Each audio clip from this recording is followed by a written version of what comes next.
The blood on the stone steps told a different story than the history books ever could. In 1674, workmen renovating the White Tower's ancient staircase made a discovery that would haunt England for centuries. Behind a wall, in a wooden box, lay two small skeletons, two children, embracing in death. One skull showed signs of violent trauma, a deep fracture that suggested murder most foul.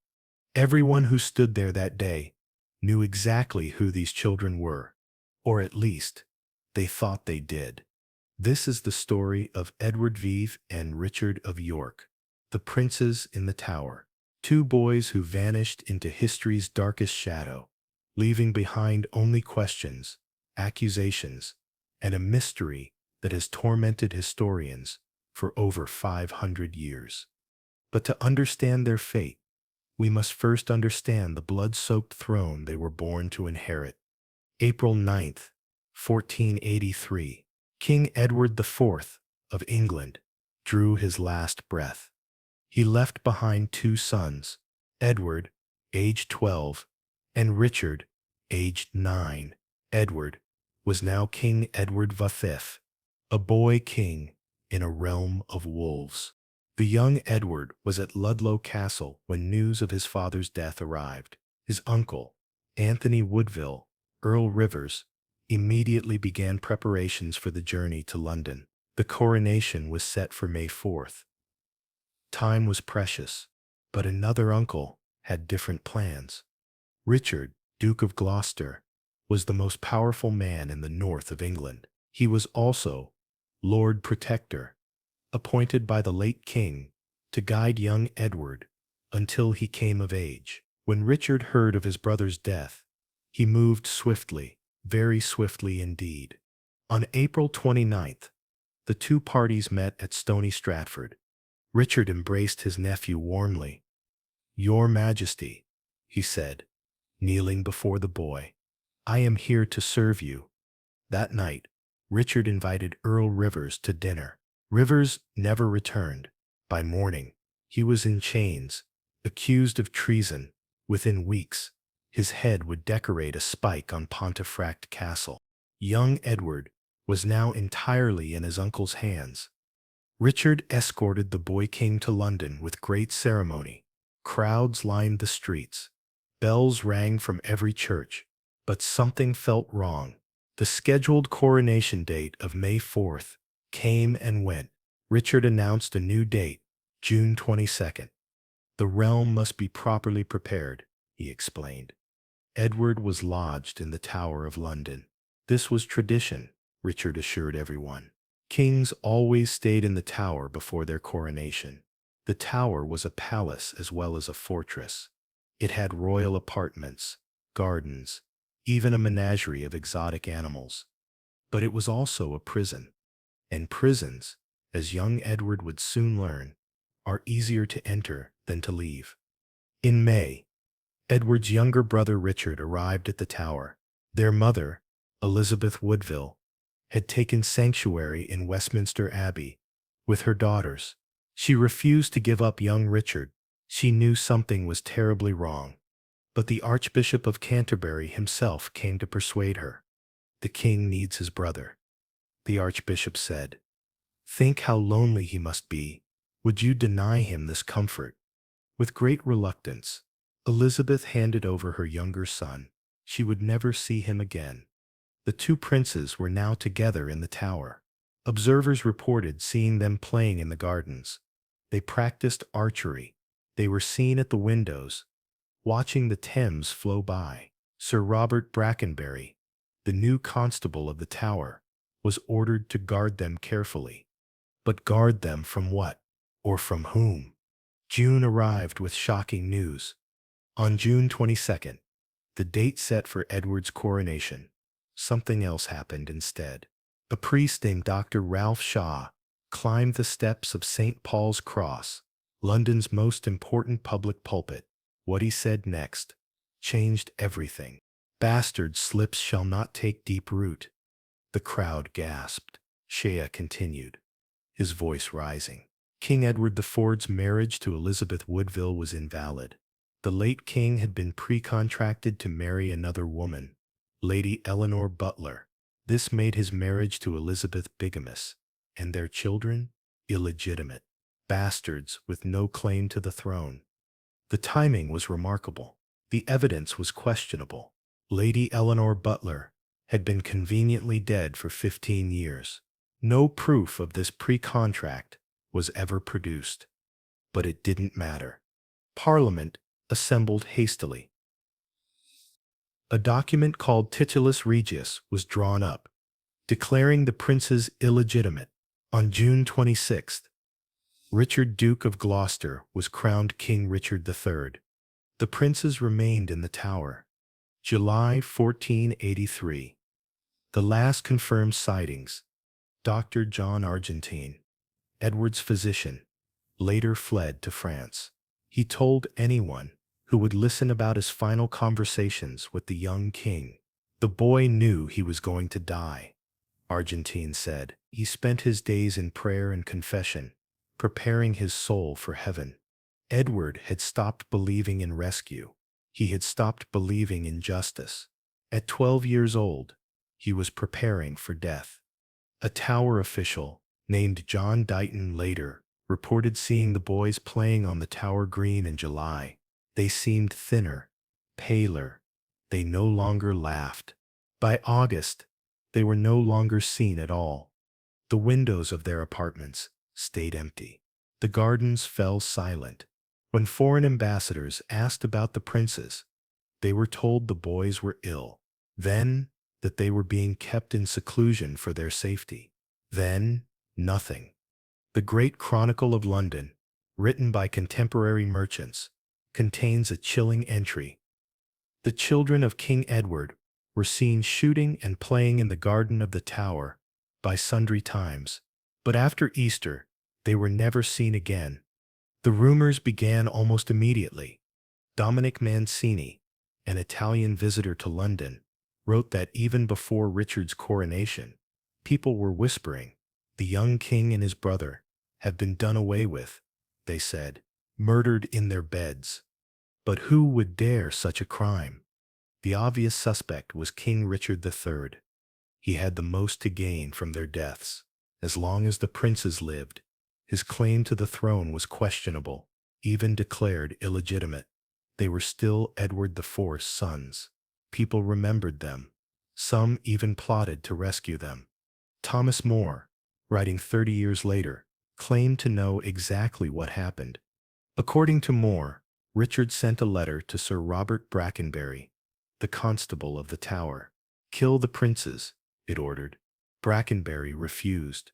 So Richard turned to Sir James Tyrrell, an ambitious knight who would do anything for advancement.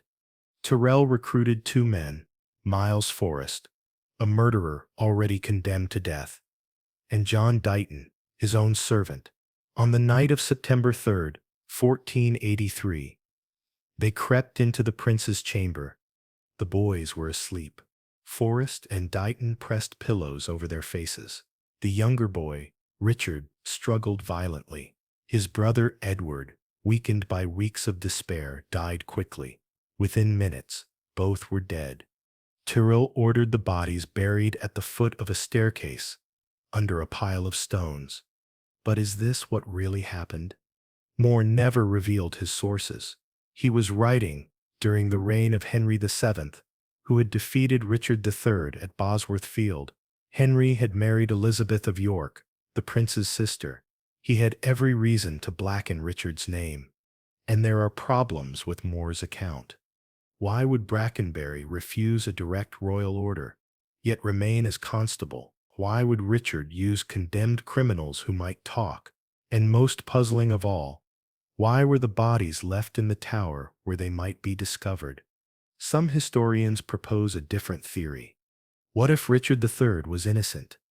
After all, once the princes were declared illegitimate, they were no longer an immediate threat.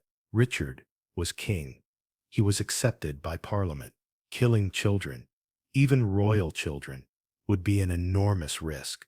If discovered, it would destroy his reputation forever. And there's another suspect to consider. Henry Tudor, Later, King Henry VII. When Henry invaded England in 1485, one of his claims was that Richard had murdered the princes. But what if they were still alive? What if Henry found them in the tower after Bosworth? The princes would have been a threat to Henry too. Edward VI had a stronger claim to the throne than Henry did. If the boys were still alive in 1485, Henry had just as much motive to eliminate them. And Henry's behavior, after becoming king, was strange. He never investigated the princes' disappearance. He never searched for their bodies. He never put anyone on trial for their murder. It was as if he already knew exactly what had happened to them, because perhaps he did. October 1491. A ghost appeared. A young man arrived in Ireland, claiming to be Richard of York, the younger prince. He said he had been spared by his would-be murderers, who took pity on a 9-year-old child. He had been smuggled abroad and raised in Flanders. He called himself Perkin Warbeck. European royalty embraced him. The Holy Roman Emperor recognized him as the rightful King of England. James IV of Scotland gave him a royal welcome and a noble bride. Even Edward IV's sister, Margaret of Burgundy, claimed to recognize her nephew. He knew things, she said. Things only Richard could know. For 8 years, Perkin Warbeck haunted Henry VII. He invaded England twice. He gathered thousands of supporters. Henry's own nobles whispered, what if he really was Prince Richard? When Henry finally captured Warbeck in 1499, the king's interrogators worked on him for months. They produced a confession. Warbeck admitted he was the son of a Flemish boatman. He had been trained to impersonate the prince. But many noticed something odd. The confession was written in English. Warbeck spoke almost no English. He conducted all his business in French and Flemish. How could he confess in a language he didn't speak? Before his execution, Warbeck reportedly met with Edward, Earl of Warwick, another potential claimant to the throne. The two were accused of plotting escape. Both were executed. Henry VII had eliminated 2 threats with one stroke. But the questions remained. Who was Perkin Warbeck really? If he was an impostor, who trained him? How did he know intimate details of the English court? Why did Margaret of Burgundy, who had known the real Richard since birth, insist he was genuine? We will never know. The years passed. The Tudors solidified their grip on power. The story of the princes became legend, then propaganda. Shakespeare wrote Richard III, portraying the king as a deformed monster who gleefully murdered children. But Shakespeare was writing under Elizabeth I, Henry VII's granddaughter. He had every reason to vilify Richard. The truth was buried. Literally. The workman's discovery beneath the staircase. King Charles II ordered the bones interred in Westminster Abbey. A beautiful urn was commissioned. The inscription read, "Here lie the relics of Edward V, King of England, and Richard, Duke of York, barbarously murdered in the Tower of London." Case closed. Except it wasn't. In 1933, the bones were examined by medical experts.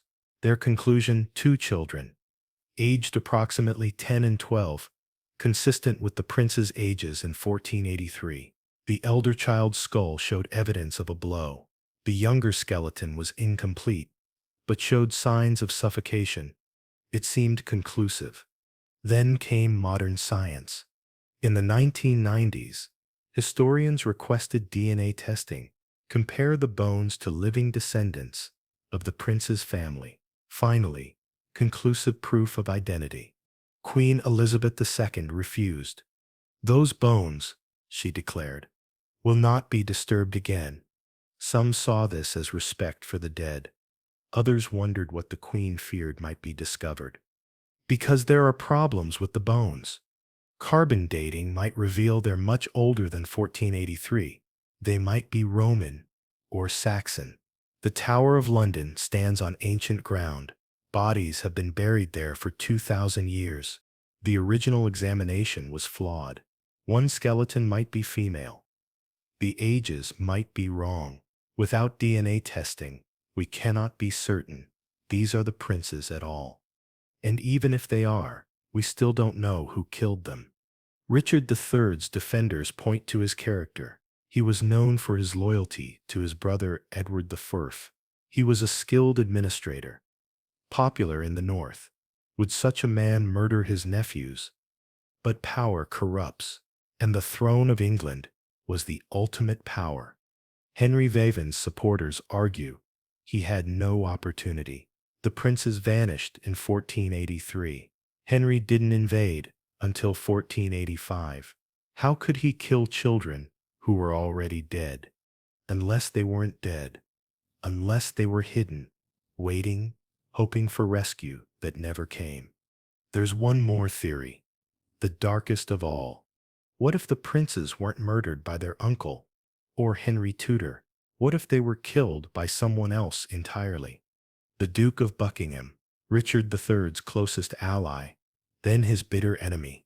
Buckingham had royal blood himself. With Richard discredited and the princes dead, perhaps he saw a path to the throne. Buckingham rebelled against Richard in October 1483, just weeks after the princes disappeared. Was it guilt or frustration that Richard hadn't rewarded him enough for services rendered? Buckingham was executed before he could explain. Margaret Beaufort, Henry Tudor's mother, one of the most formidable women in English history. She spent years plotting to put her son on the throne. Did she arrange the princes' deaths to clear Henry's path? She certainly had connections in London. She possibly had agents in the Tower itself. But would a mother understand the horror of killing children? Or would she justify anything for her son's destiny? We search for answers in contemporary documents. The Croyland Chronicle, written by someone close to events, says only that the princes were destroyed by whatever death it was, not murdered. Destroyed. A curious choice of words. French records suggest rumors. The boys were walled up alive. Italian merchants wrote they were drowned in Malmsey wine. Scottish accounts claimed they were poisoned. Every country had its own version. Every storyteller added details. The truth drowned in a sea of speculation. Today, 540 years later, we're no closer to answers. The Tower of London still stands. Tourists walk where the princes once played. They photograph the bloody tower, misnamed but appropriately atmospheric. They buy souvenirs depicting two golden-haired boys, forever young, forever innocent. But were they innocent? Edward V was 12, old enough to understand politics, old enough to hate his uncle for executing his beloved Uncle Rivers. If he had lived, would he have sought revenge? Young Richard was only 9, but Tudor propaganda later portrayed him as mocking his uncle's deformity. Uncle Richard walks like a toad, he supposedly said. Children can be cruel, but cruel enough to deserve death? The portraits that survive show two boys with solemn faces. Edward looks older than his years, tired, as if he already knows his fate. Richard seems more childlike, almost defiant. But portraits lie. They show what the artist wants us to see, not truth. Recent archaeological discoveries have revived interest. In 2012, Richard III's skeleton was found beneath a Leicester parking lot. The bones showed he had scoliosis, a curved spine. Shakespeare's Hunchback was partially true, but they also showed he died fighting, surrounded by enemies, struck down by multiple blows. He died a warrior's death, not the death of a child killer fleeing justice. His DNA was extracted. Finally, technology to solve medieval mysteries. But still, Elizabeth II wouldn't allow the prince's supposed bones to be tested. In 2022, King Charles III ascended the throne. New king, new possibilities. Historians immediately petitioned for DNA testing. Compare the Tower bones to Richard III's DNA. Prove once and for all if these are the princes. The answer so far? Silence. Perhaps some mysteries are meant to remain unsolved. Perhaps the truth would be worse than not knowing. Consider this. What if DNA testing proved the bones aren't the princes? Then where are the real bodies? Still hidden somewhere in the Tower? Thrown in the Thames? Buried in an unmarked grave? Or consider the opposite. What if testing proved these are the princes, but they died much later than 1483? What if they survived Richard III, only to be murdered by Henry VII? The founding myth of the Tudor dynasty would crumble. The Tower keeps its secrets. On foggy London nights, guards report strange things. Children's laughter where no children should be. Small figures in medieval dress glimpsed on the battlements. Cold spots in the bloody tower that no heating can warm. Ghost stories, tourist attractions, but also, perhaps, echoes of truth. Two boys entered the Tower of London in 1483. They never left. Whether they died that year or later, whether by Richard's hand or Henry's or another's, whether by pillow or poison or sword, they died. Children sacrificed on the altar of ambition. Brothers who faced the darkness together. Princes who learned that royal blood is both blessing and curse. Their names were Edward and Richard. They were 12 and 9 years old. They loved archery and playing in gardens. They deserved better. They deserved to grow up, to make mistakes, to live full lives.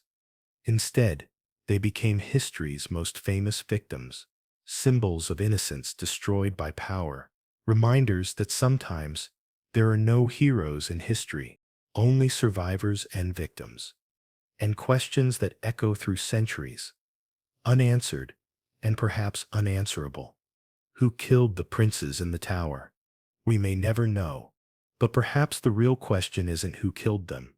It's how many people stood by and let it happen.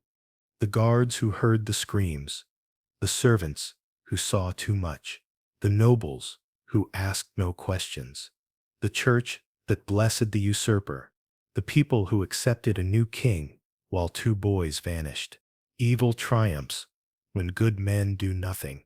500 years ago, too many good men did nothing, and two boys paid the price. Their bones, whoever they belong to, rest in Westminster Abbey. Tourists pass by, mostly unaware. A small plaque marks the spot. But somewhere, perhaps, the real princes are still waiting to be found, still waiting for justice, still waiting for someone to tell their true story. Until then, they remain what they've always been. A question mark carved in stone, a shadow in the tower, a mystery that reminds us that history is written by the winners, but the truth belongs to the dead. And the dead, as we know, tell no tales.